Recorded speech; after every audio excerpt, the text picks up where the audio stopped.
Hello বন্ধুরা, সবাই কেমন আছো? নিশ্চয়ই তোমরা সবাই খুব ভালো আছো, আর আমিও ভালো আছি। কেন বলো তো?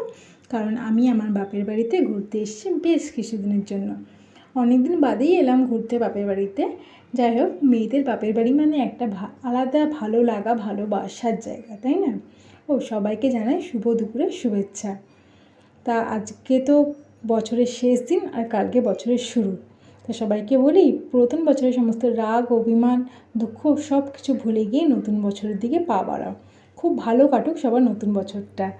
আর আজকে তো বছরের শেষ দিন, আর কালকে শুরু। নিশ্চয়ই সবার অনেক প্ল্যানিং আছে, অনেক মজা করার ইচ্ছে। আর আমাদের তো মধ্যবিত্তদের মজা মানে কি, একটু ভালো খাওয়া দাওয়া আর একটু ঘোরাঘুরি। যাই হোক, আমার ঘোরাঘুরিতে আমি ঘুরতে চলেই এসেছি মায়ের কাছে। আর এটাই আমার ভালো লাগার জায়গা যেহেতু, তাহলে এটাই আমার প্ল্যানিং। আর একটু ভালো মন্দ খাওয়া দাওয়া তো হবেই। তাই আজ নাতির কথায় দাদু আজকে মাংস এনেছে। আমার ছেলে মাংস খেতে ভীষণ ভালোবাসে। তাই কতবার রান্না করতে করতেই আমাকে এসে বললো, মা তোমার হয়েছে কি?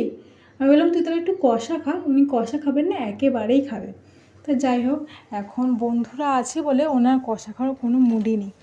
তা আবার রাত্রিবেলা ওনার ইচ্ছা আছে যে লুচি দিয়ে মাংস খাবে। তা সেই মতন দাদু ময়দা আর তেল এনে দিয়েছে রাত্রে লুচি করার জন্য।